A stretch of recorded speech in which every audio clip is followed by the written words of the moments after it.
Olá pessoal, hoje vamos continuar falando da camada de enlace de dados. Bom, a gente vai falar de duas funcionalidades muito importantes, que é o controle de erros e o controle de fluxo. Bom, por que a gente precisa ter um controle de erros? É porque quando a gente envia os nossos dados lá na camada física, os nossos sinais eles estão sujeitos a alguns problemas que podem acontecer durante a transmissão, como por exemplo a presença de ruídos e a atenuação desses sinais. Então, um bit que é enviado lá no emissor como um bit 1, ele pode sofrer essas alterações e chegar lá no receptor como um bit 0. E a gente nunca sabe aonde esses erros podem acontecer. Então, em geral, quando isso acontece, isso tem que ser detectado lá no receptor e ele vai tomar alguma atitude, que geralmente é descartar esse quadro inteiro, tá? Porque a gente não sabe onde ocorreu esse problema. Na verdade, a gente também tem algumas técnicas que permitem a gente fazer a correção desses erros, tá? Mas elas são um pouco mais complexas e nem sempre são implementadas. Então, a gente vai focar aqui em conhecer as técnicas de detecção desses possíveis erros, tá? Que é uma das principais funções também da camada de enlace de dados, ok? Bom, a ideia de fazer a detecção de erros é justamente utilizar o mesmo que a gente já tem e a gente consegue ver em alguns documentos que a gente utiliza, né? Que é o uso de um dígito verificador. Então, por exemplo, né, no nosso CPF a gente tem isso também. A gente tem os dados iniciais que a gente passa eles por uma função e essa função gera o dígito verificador. Então, sempre a gente consegue passar esses dados pela mesma função e verificar se o dígito verificador bate com o que está sendo apresentado, ok? Então, é uma forma de validar os documentos e a mesma ideia a gente utiliza aqui para fazer a nossa detecção de erros na comunicação. Então, a gente tem o mesmo acontecendo dentro dos nossos protocolos da camada de enlace. A gente tem a nossa mensagem, né? Então, a nossa mensagem são os dados que chegam para a gente lá da camada superior, da camada de rede, e também os cabeçalhos que a gente vai adicionar aí no quadro. Tudo isso é passado por uma função matemática que vai gerar para a gente o código de detecção de erro. E esse código de detecção de erro é colocado no final da nossa mensagem, né? Porque isso significa que tudo que está anterior ao código de detecção de erro é o que foi usado para passar aí nessa função, ok? Essa é a ideia principal. A gente vai ver duas técnicas principais, que é o bit de paridade e também a redundância cíclica. Começando pelo bit de paridade, é uma técnica bem simples e consiste no seguinte: a gente vai fazer sempre uma verificação da mensagem final e ela tem que ter um número par de bits iguais a 1, por exemplo, ok? Então, aqui a gente tem um exemplo. A gente pode ver que a gente vai acrescentar um bit aqui no final para garantir que isso sempre ocorra, que a gente sempre tenha um número par de bits 1. Então, se nos meus dados, né? Então, aqui seria a nossa mensagem. Se nela tem 1, 2, 3, 4, 5, 6, 7, 8, 9 bits iguais a 1, isso significa que é um número ímpar. Então, eu preciso acrescentar um bit 1 aqui no final para que o total seja um número par. Então, agora eu tenho 10 bits 1 e aí é essa mensagem final que eu vou transmitir lá no emissor. E quando essa mensagem chegar do outro lado, chegar lá no receptor, ele vai fazer essa mesma verificação, só que da mensagem completa. Ele vai ver que tem 10 bits 1, é um número par, então está tudo certo com essa mensagem e ele pode encaminhar ela para a sua camada de rede ou para frente, tá? E aí, então, é isso que se baseia essa técnica muito simples. Porém, ela tem um problema muito sério. Digamos que ocorra um número par de erros, ou seja, digamos que esse primeiro bit aqui, que vale 0, ele sofra um ruído e se transforme em um bit 1. E o bit seguinte, que é 1, ocorra também um problema e ele se transforme em 0. Então, a gente vai ficar com a mensagem 1, 0. Isso significa que ocorreu um erro e essa mensagem não pode ser passada para frente. Mas, na hora que chegar lá no receptor, ele vai conferir e vai verificar que continua existindo um número par de bits 1. E ele vai achar que essa mensagem está correta, ok? Então, nessa técnica, ela não é robusta o suficiente, porque se ocorrer um número par de erros, eles não vão ser detectados, ok? Então, ele só é utilizado quando a gente tem uma transmissão em uma baixa velocidade e que tem muitos poucos erros, tá? Então, não é tão utilizada assim. Mas ela exemplifica bem a ideia, né, de fazer a detecção de erro. Então, a próxima técnica que a gente vai ver, que é a verificação de redundância cíclica, ela já é uma técnica que é mais utilizada de fato nas implementações. Ela também é conhecida como código polinomial e ela serve para a gente detectar erros num segmento de bits. Então, ele não tem aquele problema do bit de paridade, de que só um bit é verificado. Ele consegue fazer a detecção em um segmento inteiro de bits, ok? Bom, a ideia principal desse algoritmo é que a gente vai enviar sempre uma mensagem que tem uma característica. Essa característica é que a mensagem vai ser divisível sempre por um número determinado. E ao fazer essa divisão, então, do meu conjunto de dados total, eu faço essa divisão e aí eu tenho que ver se o resto é zero. Se o resto for zero, tá tudo certo, não ocorreu nenhum erro. Agora, se o resto for diferente de zero, significa que ocorreu algum erro, tá? Essa é a ideia principal. Então, por qual número que a gente vai fazer essa divisão? Bom, esse número, que vai ser o nosso divisor, ele tem que ser o mesmo número tanto para o emissor quanto para o receptor, ok? Então, aqui pra gente, ele vai ser conhecido dentro da técnica de gerador. É esse número gerador G. E ele também tem uma característica bem própria, que é que o tamanho dele é que vai determinar o tamanho do segmento que eu consigo validar e dizer que não ocorreu um erro. Então, quanto maior o gerador, maior é o segmento que eu consigo garantir que não ocorreu erros, ok? Então, em geral, esse gerador ele tem que ser um número bem grande, então que tem um comprimento longo aí com vários bits. Outra característica que esse gerador tem que ter é que o bit mais significativo dele, então o bit que vai estar mais à esquerda, ele tem que ser 1, ok? Então é um número que começa com 1 e aí tem uma sequência qualquer de zeros e uns, tá? Bom, certo. E aí, então, o que a gente vai ter quando aplica a técnica é o seguinte, eu tenho os meus dados, a minha mensagem que eu quero enviar e no fim eu vou ter um R. Esse R vai ser o resto da divisão, tá? E vão ser esses os bits aí que eu vou adicionar no fim da minha mensagem. Então, ele que vai funcionar como um código de detecção. Mas é interessante também a inclusão dele no fim, porque com isso a gente consegue garantir a característica que faz esse algoritmo ser fácil da gente ser implementado, tá? Que é quando eu adiciono o resto do fim da mensagem pelo modo como eu aplico o processo de divisão, eu garanto que a mensagem total ela é divisível por G. Então, se eu pegar os meus D dados aqui e acrescentar o resto no fim, eu garanto que o total dos meus dados, então o D seguido do R, é divisível pelo gerador, tá? E como a gente encontra, então, esses dados, né?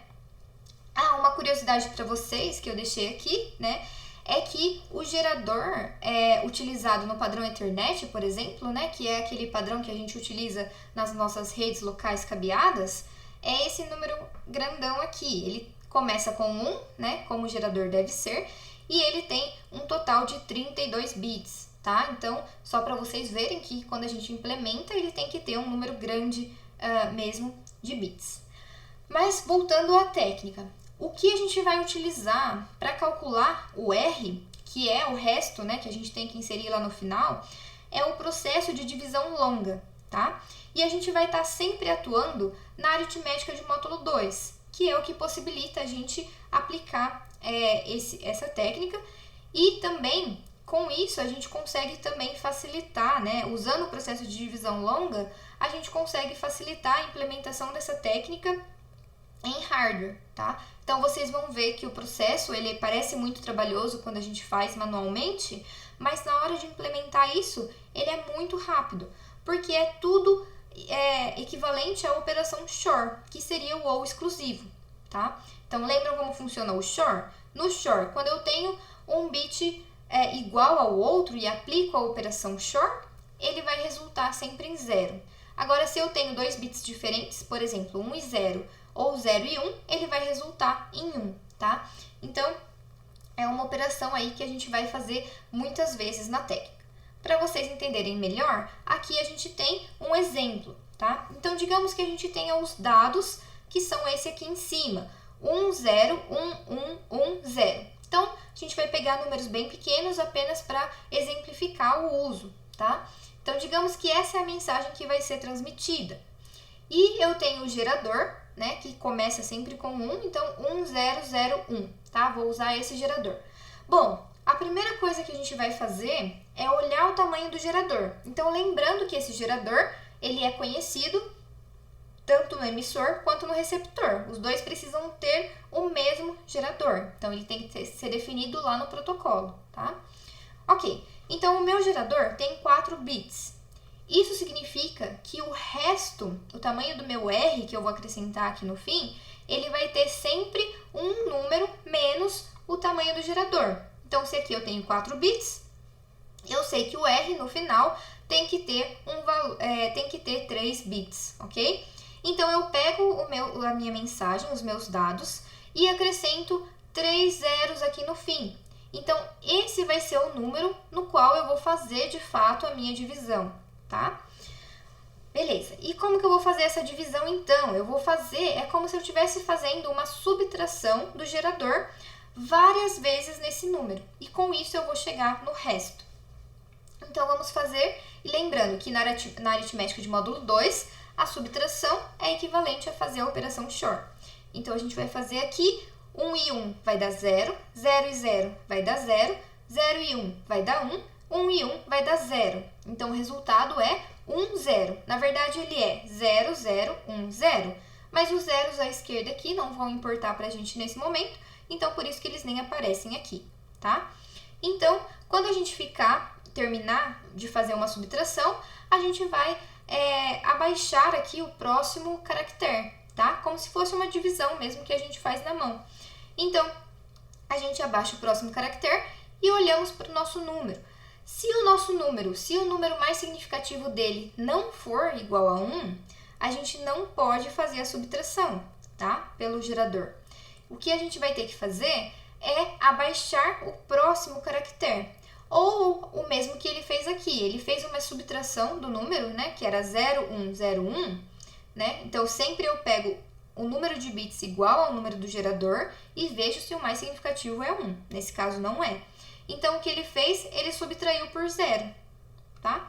Então, é a mesma coisa, né? Se ele subtrair por 0, simplesmente vai dar o mesmo número. Então, eu vou repetir aqui, 101, e abaixar o próximo número, que vai ser o 0, tá? Então, por isso que esse processo seria equivalente a baixar o 0 aqui no início, se a gente estiver fazendo na mão.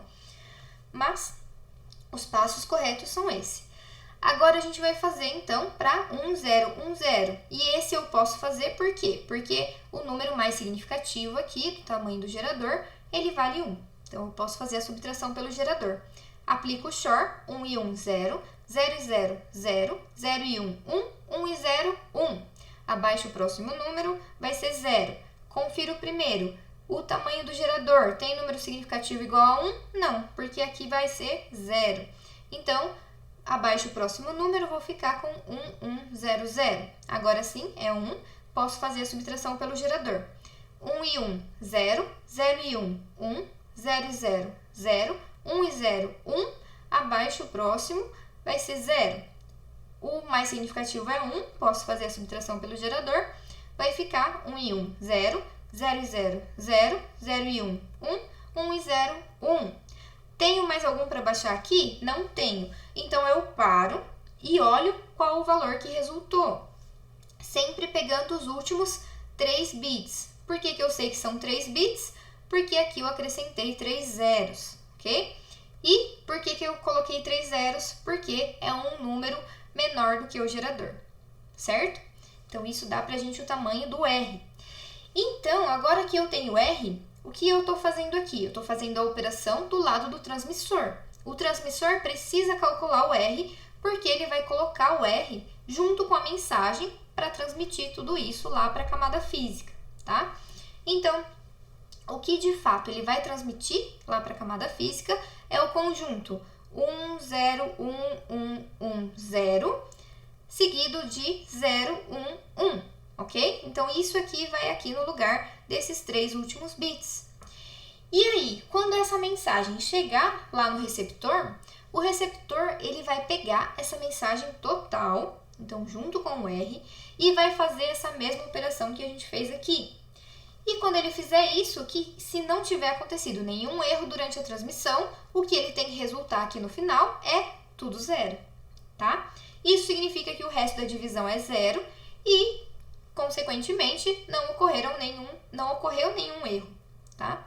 Então, é assim que funciona essa técnica e é assim que ela é utilizada para fazer a detecção de erro.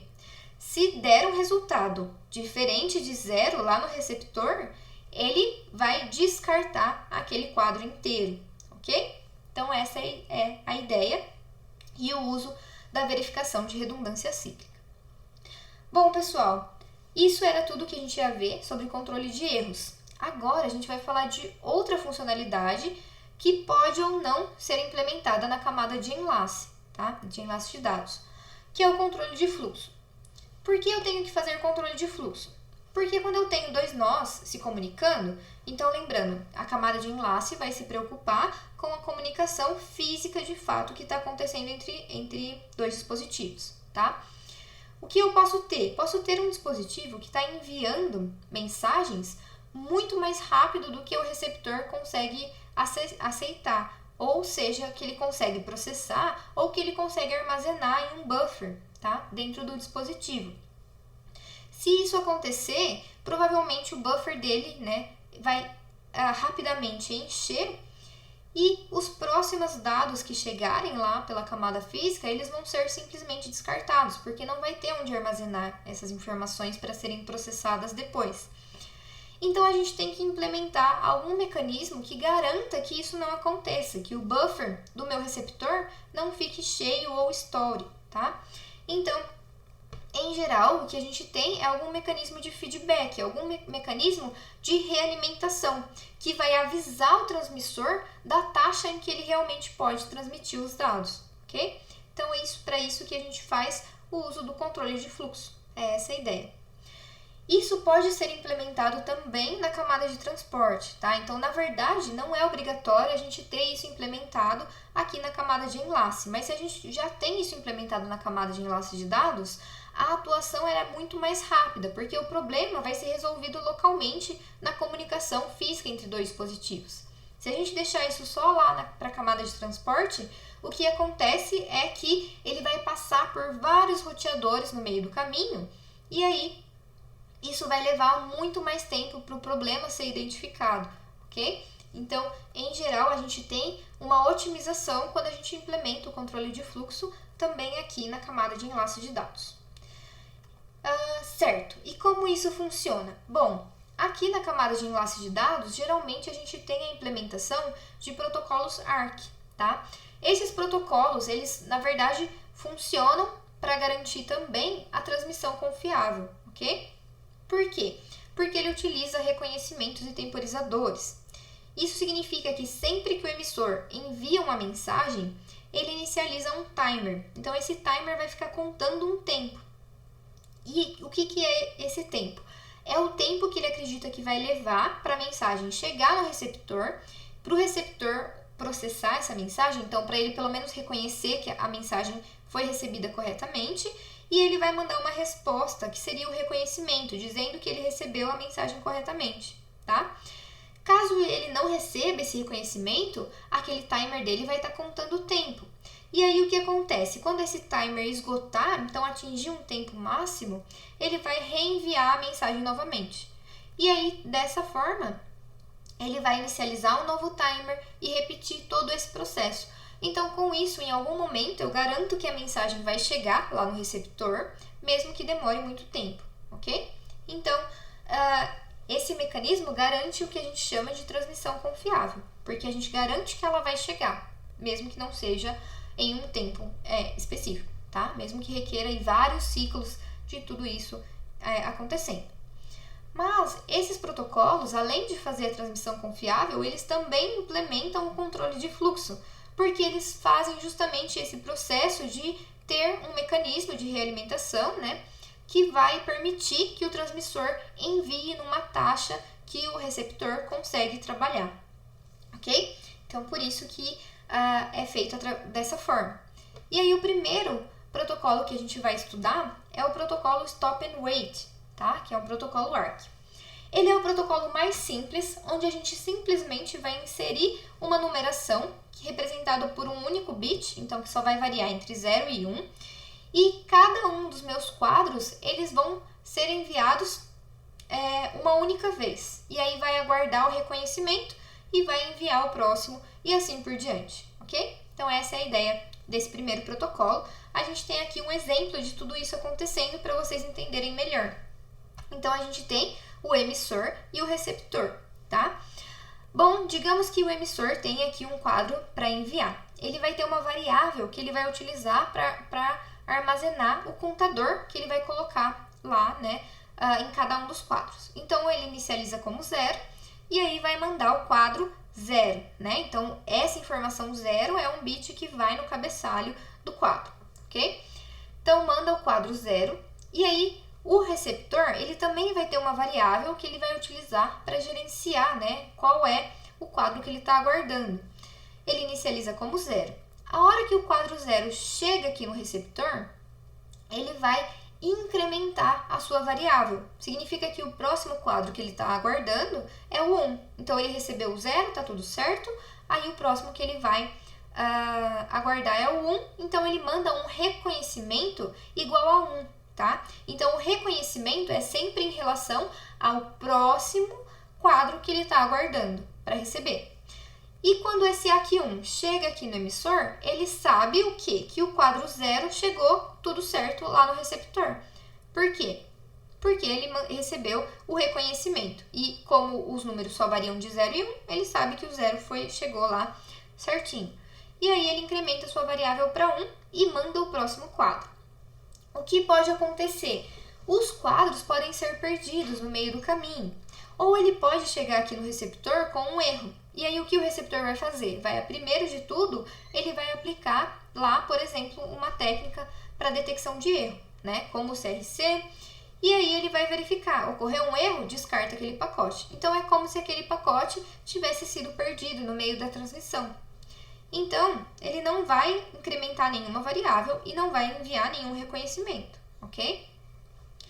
E aí, o timer que foi disparado aqui no início, então sempre que é feito um envio, ele inicializa um timer aqui no emissor. A hora que esse timer esgotar, como ele não recebeu nenhum reconhecimento naquele tempo, ele sabe que ele precisa reenviar o último quadro. Então, ele vai e ele sabe qual é, porque ele armazena aqui o número da variável 1, então ele reenvia o quadro 1, ok? Aí, dessa vez, o quadro 1 chega com sucesso lá no receptor, ele incrementa a sua variável de 1 para 0, envia o reconhecimento 0. Quando chegar aqui, o emissor sabe que o quadro 1 chegou com sucesso, porque o próximo é o 0. Então, incrementa a sua variável para 0, e aí, quando tiver outro quadro para enviar, ele vai enviar como um quadro 0. Bom, esse reconhecimento que é enviado, ele é também um quadro, da mesma forma que os quadros 0s e 1s aqui do início. Isso significa que ele também pode ser perdido, tá? Então, por quê? Ele é enviado pelo mesmo meio de transmissão, que está sujeito a ruídos e atenuações, então podem ocorrer erros, ele pode ser considerado, então, perdido se ele chegar com erro, tá? E aí, então, o que o emissor vai ter que fazer? Bom, ele startou um timer aqui quando ele fez o envio do quadro 0. E ele não recebeu o reconhecimento. Só que não tem como ele saber que quem se perdeu não foi o quadro e foi o reconhecimento. Então, ele tem que assumir sempre que quem se perdeu foi o próprio quadro, tá? Para garantir que a entrega é confiável. Então, esgotou o timer, não recebeu o reconhecimento, ele faz o mesmo processo de reenviar o último quadro. Então, ele faz o reenvio do quadro 0 novamente. Ok, mas o que acontece no receptor? Porque o receptor, ele já recebeu o quadro 0 corretamente, certo? E ele já mandou o AQ. Mas o AQ foi perdido. Então, o que ele vai fazer é o seguinte, ele vai olhar para a variável dele. A variável que ele tem aqui para gerenciar, ela diz que o próximo quadro que ele iria receber é o 1 e não o 0. Então, ele sabe que aquele quadro que chegou é um quadro é um quadro duplicado, que ele, então, não é o que ele está aguardando. Então, ele vai simplesmente descartar esse quadro, porém, ele faz o envio do ACK de novo. Então, ele faz o envio do ACK em relação ao próximo que ele está aguardando, que é o 1. Então, ele faz o ACK 1 de novo. E aí, o ACK 1 chega agora no emissor. Agora sim, o emissor sabe que chegou lá, tudo certo, e ele incrementa sua variável. E isso acontece conforme existirem quadros para serem enviados, ok? Então, é assim que funciona o protocolo Stop and Wait ARK. Bom, a gente pode melhorar um pouco esse protocolo? Pode. Por quê? Porque ele só faz o envio de um quadro por vez, né? Então, isso resultaria num processo muito lento, porque ele enviaria um quadro com dados e aí teria que esperar o ACK retornar para ele enviar outro quadro com dados, né? Então, é um processo muito lento. E aí, a gente pode melhorar como? Fazendo o envio de vários quadros de uma vez, que é o nosso próximo protocolo, o GoBackN ARK. Então, no GoBackN ARK, a gente vai transmitir um conjunto de quadros e ele só vai confirmar o último. Só vai importar, na verdade, a confirmação do último quadro, ok? Então, é como se o último ACK que ele receber, ele garante que todos os outros quadros chegaram corretamente. Bom, e aqui entra algo muito importante quando a gente fala de redes de computadores, que é o uso da janela deslizante, tá? Então, ele é chamado também de protocolo de janela deslizante, porque ele utiliza uma janela de transmissão. Essa janela de transmissão é simplesmente um buffer onde eu vou armazenar todos os meus quadros que são enviados e que eu ainda não recebi um reconhecimento, ok? Então, é isso que me possibilita enviar vários quadros de uma única vez. E a gente vai ver que isso a gente vai ver aqui e a gente vai ver também lá na camada de transporte, tá?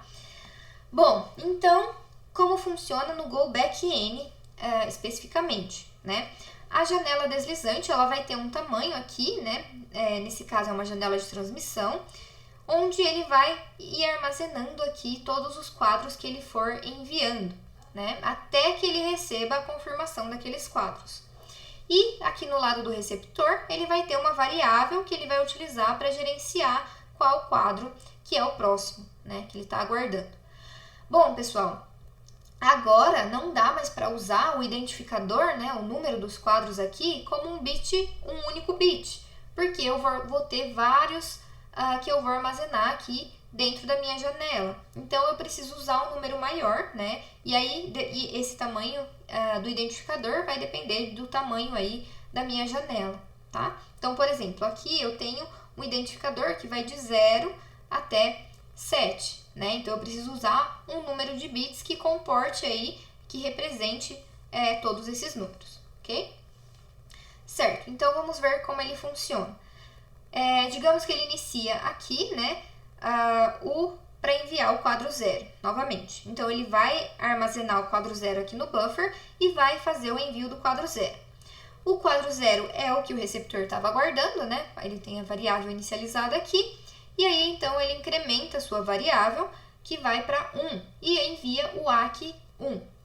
E aí, quando chega o ACK, o emissor ele pode liberar aquele quadro 0 que estava aqui na janela. Então, é como se a janela deslizasse, né? Agora, porque o próximo que ele vai enviar vai ser o quadro 1, ok? Então, por isso chama de janela deslizante.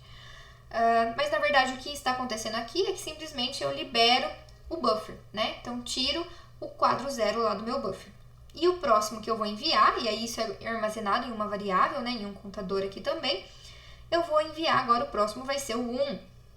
Então, ele faz o envio do 1 e armazena aqui no buffer. Enviou o quadro 1. Chegou o quadro 1 corretamente aqui no receptor, então ele sabe que está certo, porque valia 1, ele incrementa a variável e vai para 2. E aqui acontece algo interessante. Ele faz o envio do ACK 2, que é o próximo que ele está aguardando, certo? mas esse A aqui é perdido. Mas isso não tem problemas, vamos continuar para vocês verem por quê.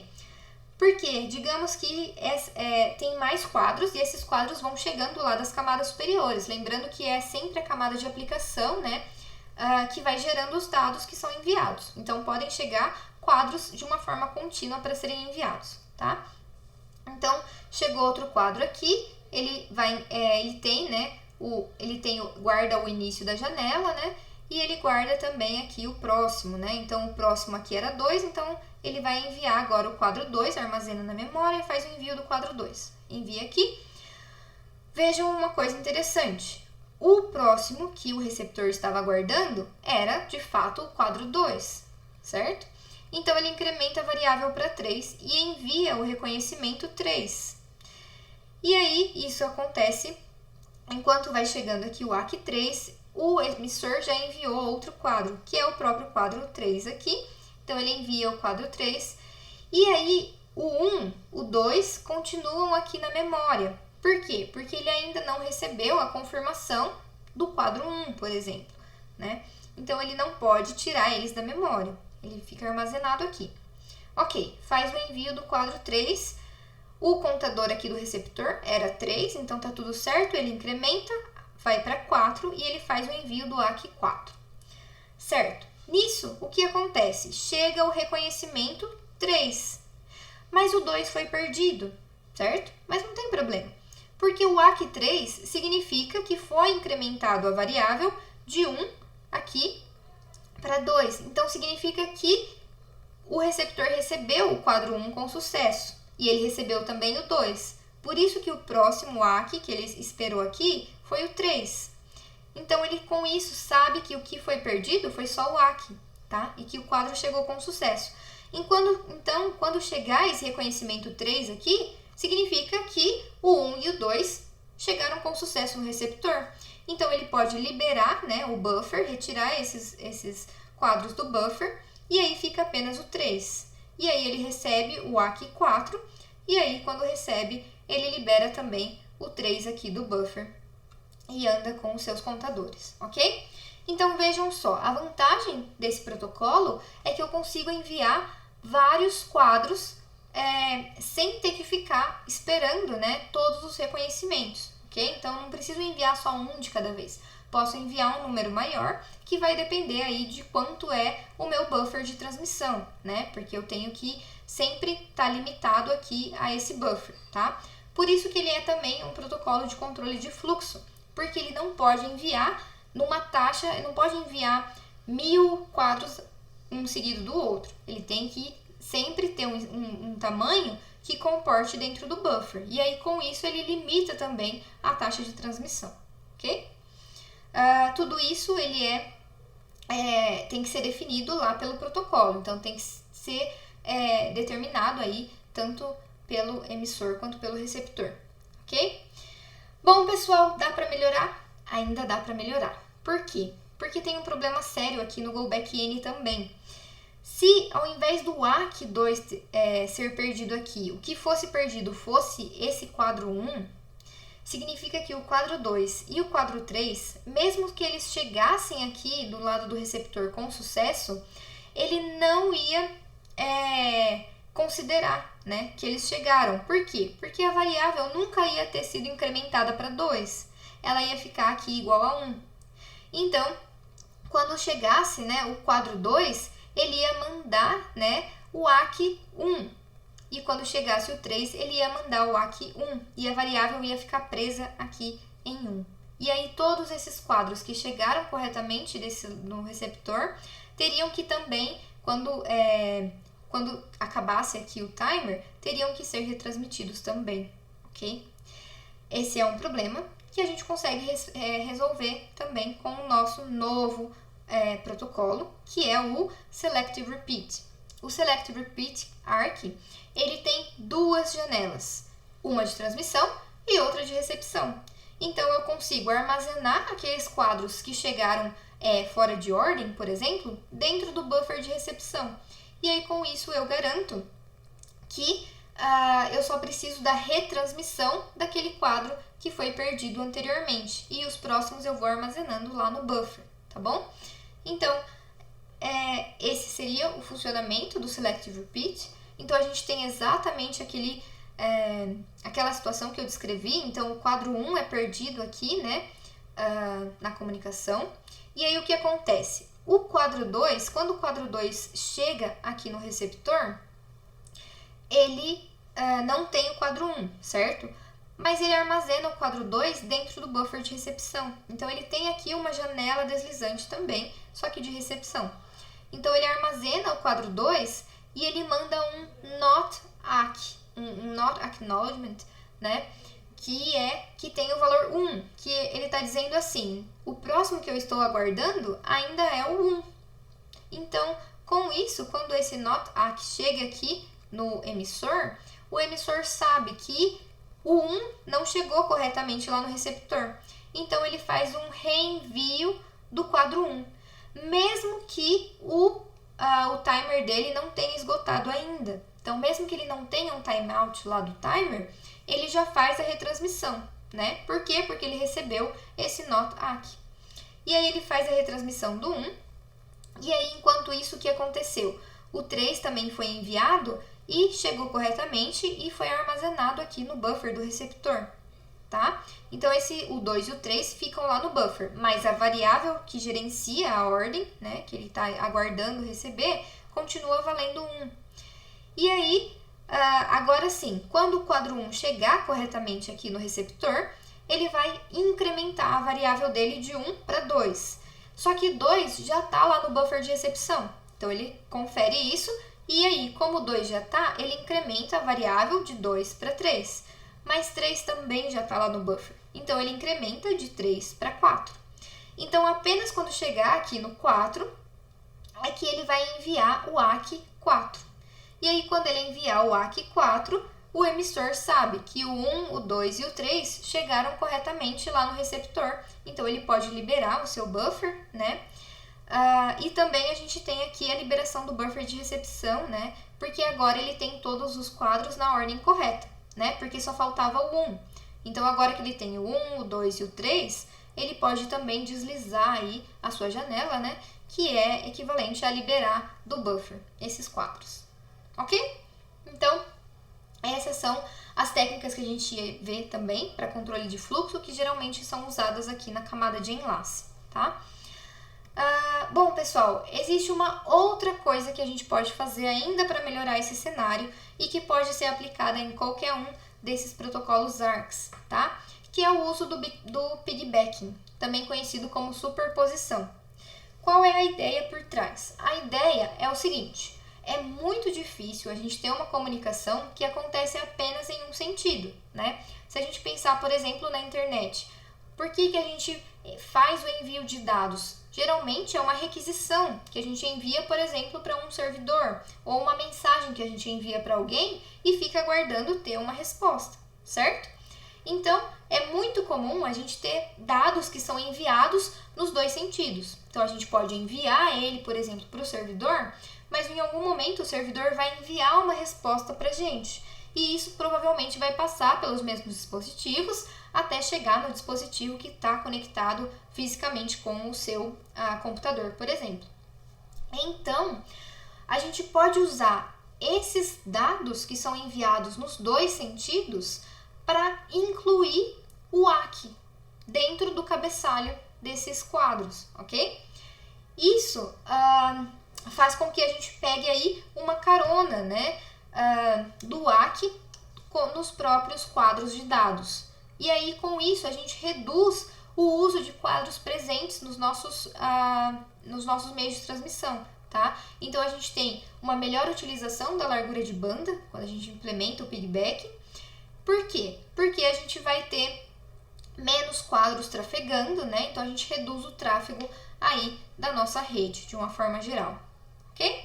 Então, o piggybacking também é algo que costuma ser implementado e muito utilizado. A gente simplesmente adiciona o campo ACK, né, que vai ser um novo campo do cabeçalho, e insere lá aquelas informações dos números nesse campo. Bom, pessoal, era isso que a gente tinha para falar. Deixo aqui os créditos e agradecimentos e também as referências utilizadas. Muito obrigada!